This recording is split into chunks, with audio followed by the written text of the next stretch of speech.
My name's Mike and welcome to Billiard Breakdown. Today I'm going to be analyzing a game I had with Francisco Bustamante. Hope you enjoy. All right, everybody knows that Michael No, beat Efren last time. That's how Efren came to the Red Dragon. Michael got him. So he made all the trip here from all the way from New York to take on Bustamante. So what Roy is talking about, the guy with the microphone, is a couple years ago I came down to the pool to his pool hall and I actually beat Efren Reyes.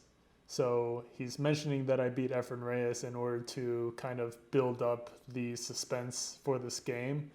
And I'm saying no, because I don't want that added pressure while I'm playing Francisco Bustamante. Right. I won't say a Okay, word. Michael. No. Oh, he with Francisco Efren? wishes me good luck with the fist bump.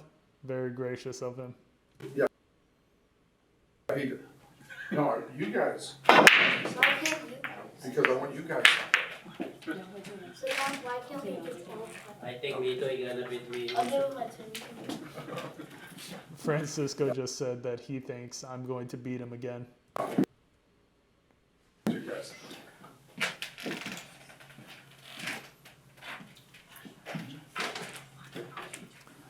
So I'm analyzing the table right now, and I noticed that the stripes are kind of all bunched up around the 8. And I noticed the only problem ball for solids is the 5, but it does go into the corner with the correct angle. So I do decide to go with solids.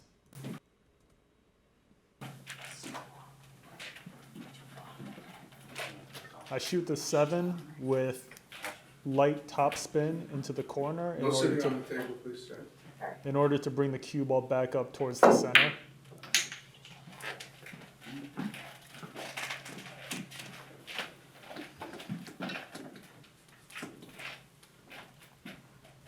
Now, if I had overhit that 7 ball, the cue ball would have landed somewhere around here, which would have also given me options for the 4 or the 6 side. So I was kind of playing a two-way shot where I didn't need to be as precise with the power on the 7, because no matter what, I'm getting position on the 1 ball, but also potentially the 4 or the 6.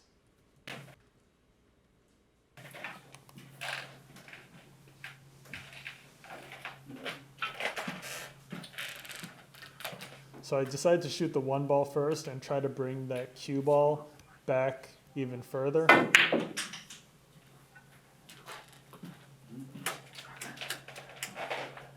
You guys switch to 8 ball. Oh, what? I said, I didn't realize you were playing 8 ball. Oh, yeah. Kind of wing here. So just now, Roy says he didn't notice that we switched to a game of 8 ball. So prior to this, all of the players that had played Bustamante were playing 9 or 10 ball. I switched to 8 ball because I believe that gives me the highest chances of winning. In 9 or 10 ball, you have to shoot the 1, then the 2, then the 3.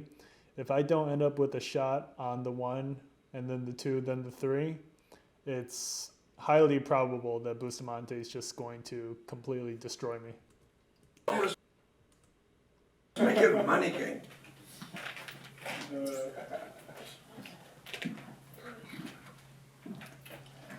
So right here, I'm considering if I should shoot the 4 or the 6 first. If I shoot the 6 into the side pocket, the cue ball will land somewhere over here, which is basically no position for any next shot. I look at the 5 ball and I do see that it's clear for the corner, so I decide to shoot the 4 into the side pocket in order to hold position for that 5 corner.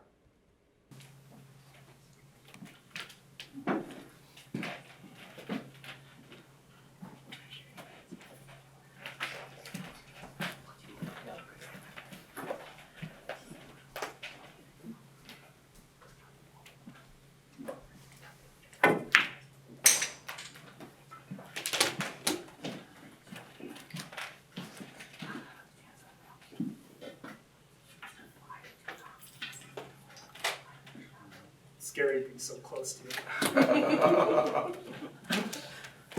So right there, I actually told Bustamante that it's scary standing so close to him, and it's true. When I was standing near him, he had this aura about him that made him so much more intimidating than he already is, and he was actually nice enough to get up and temporarily move to the left.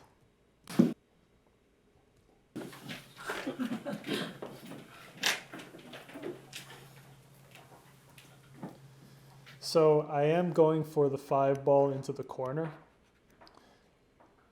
I'm a little apprehensive about what's going to happen after the cue ball makes contact with the 15.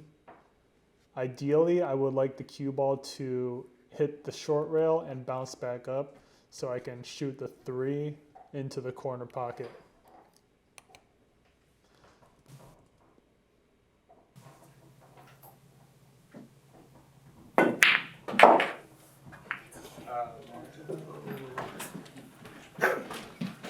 Now, unfortunately, I wasn't able to make position on the 3 and have the cue ball come back up because I hit the 15 a little too sharp.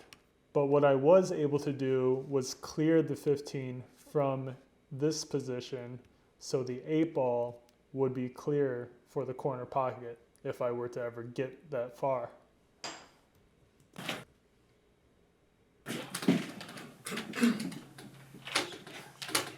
I can jump? Yeah. Yes. Came prepared.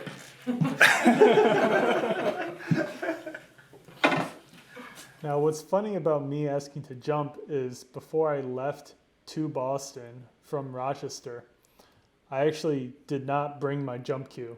I was already in the car driving, but I was still in Rochester, and I turned back around to go back home, pick up my jump cue, and just pack it with me just in case. And that moment did actually come up.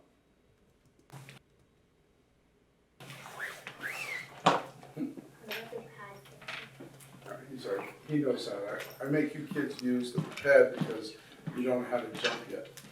So he knows how, so he's all right. What if I scuff your table?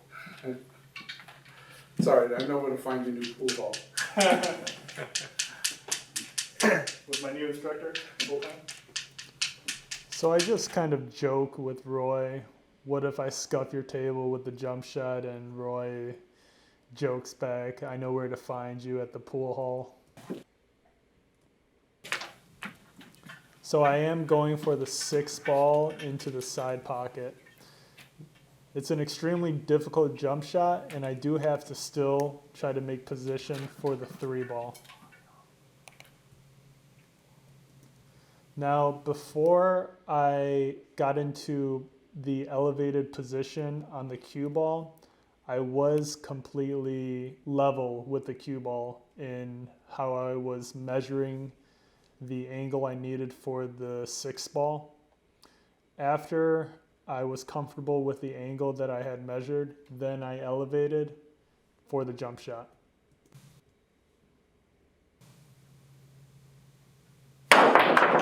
Wow. Wow. What's up, Bustamante? You ever do that? That's a nice shot. That was a nice shot. That's a nice shot. So I'm extremely hyped right now, but what you can't see is I was actually shaking before, during, and after I made that jump shot. And I did get that acknowledgement from Bustamante that it was a nice shot, so I was pretty pumped about it. Go. Oh my God, hold on. I'm like shaking right now, hold on. Bustamante tells me to keep going, and I tell him I'm shaking.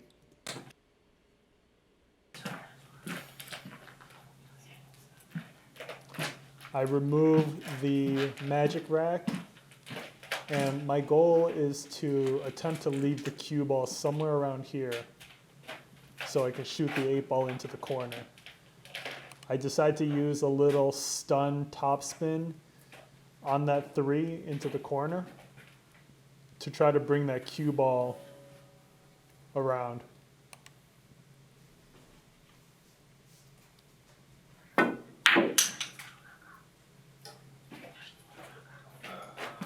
Not bad.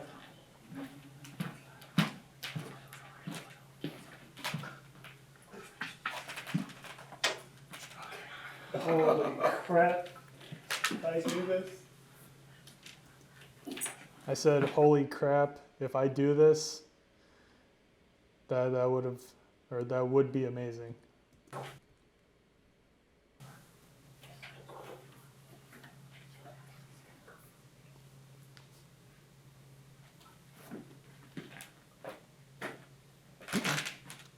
I measure it out very carefully.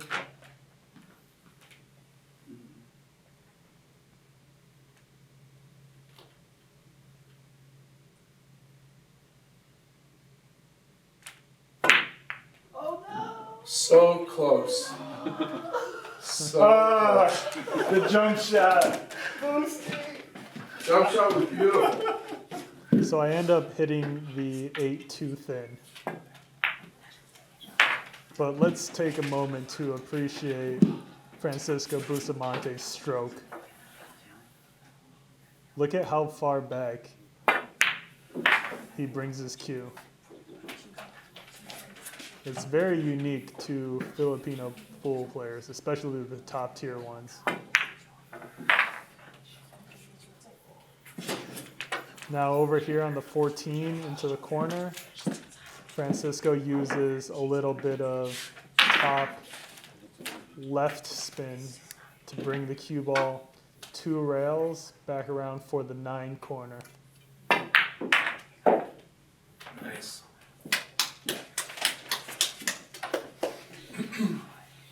A stun shot is used to bring that cue ball past the 8 ball for the 13 corner.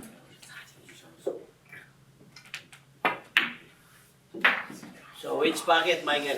Which pocket? That's a challenge. Big pocket. You want there? Alright, let's see it. Okay.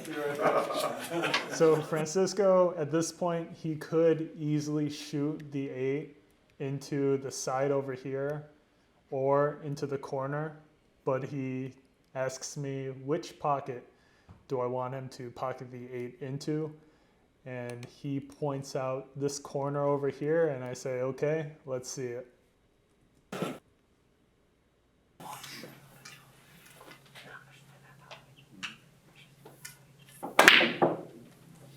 You're coming. No. Sure. Nice save.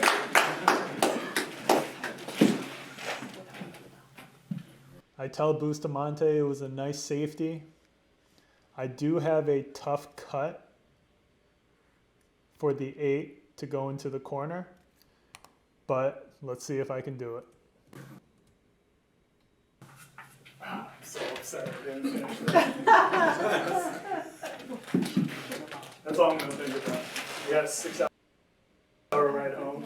Just think about that.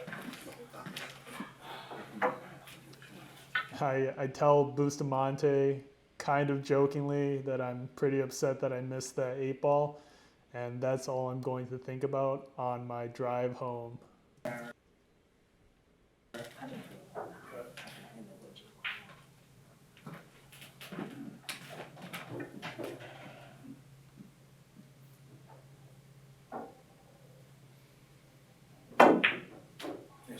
Nice.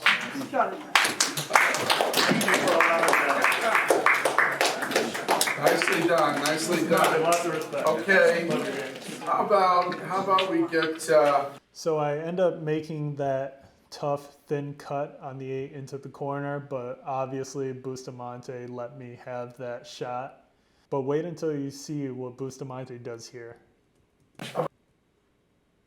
we bring in one of the kids and then we'll bring in Scott. Hey, Jack is yelling me. So, come on up, Jack. Oh, there it is. Bustamante once again making that 5-rail bank, showing why he's one of the greatest players of all time. I hope you enjoyed this game I had with Francisco. Don't forget to like and subscribe.